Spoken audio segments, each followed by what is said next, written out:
Guys recently আপনারা কি খেয়াল করেছেন যে বাজাজের কাছ থেকে একটা কিন্তু নতুন বাইক আমরা উপহার পেয়েছি, সেটা হচ্ছে ফ্রিডম 125। যারা জানেন না তাদের জন্য বলে দিই, এই যে ফ্রিডম 125 যে বাইকটা, এই বাইকটা কিন্তু একটা সিএনজি চালিত বাইক এবং সিএনজি পেট্রোল দুটোই কিন্তু এই বাইকের মধ্যে ভরা যায়। অর্থাৎ আপনি গ্যাসেও চালাতে পারবেন, আবার ডাইরেক্ট আপনি পেট্রোলও চালাতে পারবেন। তো যারা জানেন না তাদের আরেকটুখানি আমি দেখিয়ে দিই। এই যে বাইকটা দেখতে পাচ্ছেন, এইটা হচ্ছে বাজাজের তরফ থেকে আসা ফ্রিডম 125 এবং এই বাইকটা কিন্তু বর্তমানে ইন্ডিয়া কাঁপাচ্ছে। এবং যদিও এটা এন্ট্রি লেভেলের বাইক, মানে নর্মাল কমিউটার যারা রয়েছে তাদের জন্য বানানো হয়েছে, বাট এটার যে সুবিধা সেটা কিন্তু অনেক বেশি। বাট যে অসুবিধা মানুষ মনে করেছিল সেটা কিন্তু বাজাজ অলরেডি দেখিয়ে দিয়েছে মানুষকে যে অসুবিধার কিছু নেই। অনেকেই মনে করেছিল যে একদম মুখের সামনে একটা সিএনজি ট্যাঙ্ক রয়েছে এবং এই ট্যাঙ্কটা যদি থাকে সেক্ষেত্রে যদি ব্লাস্ট হয় সেক্ষেত্রে মানে মানুষের অনেক ক্ষতি হতে পারে, মারা যেতে পারে। তো তার জন্য কিন্তু বাজাজ অলরেডি বিভিন্নভাবে টেস্টিং করে কিন্তু দেখিয়ে দিয়েছে যে এটা হাই স্পিডে যদি অ্যাক্সিডেন্ট হয় তারপরেও কিন্তু এর যে সিএনজি ট্যাঙ্ক সেটা কিন্তু ফাটছে না এবং তার পাশাপাশি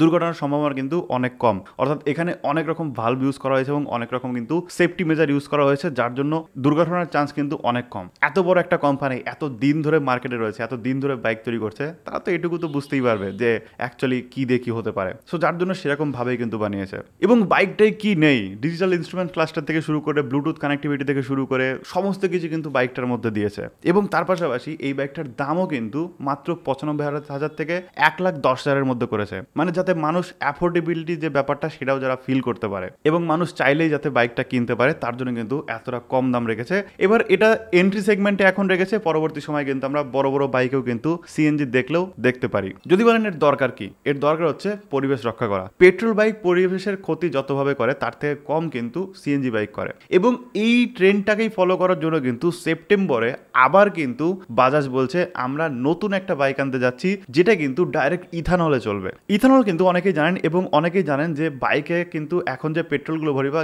গাড়িতে যে পেট্রোলগুলো ভরি সেই পেট্রোলের মধ্যেও কিন্তু ইথানল মিক্স থাকে। 20% অবধি কিন্তু এখন ইথানল মিক্স করা যায় এবং অনেক বাইক এসছে অলরেডি যারা কিন্তু E20 পেট্রোল সাপোর্টেড। সো এই ইথানল দিয়ে ডাইরেক্ট বাইক চলবে এরকম কিন্তু বাইক আনতে চলেছে বাজাজ। এবং বাজাজ বলছে ইথানলে যদি আমরা বাইক চালাতে পারি সেক্ষেত্রে কিন্তু পরিবেশের ক্ষতি আরো অনেক কম হবে, প্লাস খরচটাও কিন্তু অনেক কমে যাবে। মানে ইথানল দিয়ে যদি বাইক চালানো হয় সেক্ষেত্রে কিন্তু পেট্রোলের থেকে অনেক বেশি মাইলেজ দেবে। যেরকমটা আপনি সিএনজিতে দেখেন, পেট্রোলে যেটা বাজাজের Freedom 125 65 kilometre per litre mileage দিচ্ছে, সেই গাড়িটা কিন্তু 102 কিলোমিটার পার কেজিতে কিন্তু যাচ্ছে। সো বুঝতেই পারছেন যে পেট্রোলের থেকে সিএনজির মাইলেজ কিন্তু অনেকটাই বেশি দিচ্ছে সেম ইঞ্জিনে। তো এই বাজাজ বলছে ইথানলে আনলে সেক্ষেত্রে কিন্তু আমরা মাইলেজটাও বেশি পাবো, প্লাস আমাদের যে খরচ সেটাও কিন্তু কমে যাবে। কারণ নর্মাল পেট্রোলের থেকে কিন্তু ইথানলের দাম অনেকটাই কম রাখবে। এটা কিন্তু আমরা সরকারের তরফ থেকেও শুনেছি যে ইথানল যখন পুরোপুরি আমরা ইউজ করা শুরু করব তখন কিন্তু এর যে প্রাইস সেটা কিন্তু অনেকটা কমে যাবে। এবং এই ইথানল কিন্তু ডাইরেক্ট আমরা যে আখ খাই সেই আখের খোসা দিয়ে কিন্তু বানানো যায় ইথানল, এবং যার জন্য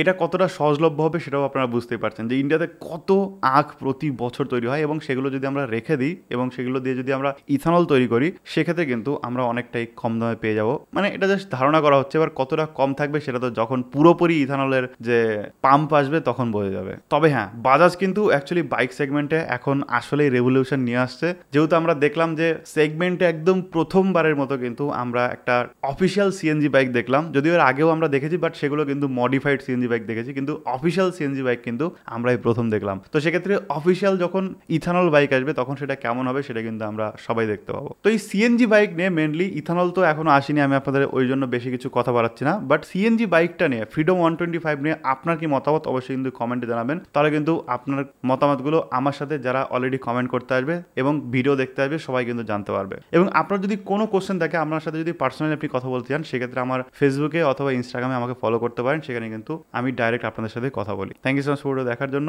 দেখা হবে নেক্সট ভিডিওতে। টাটা।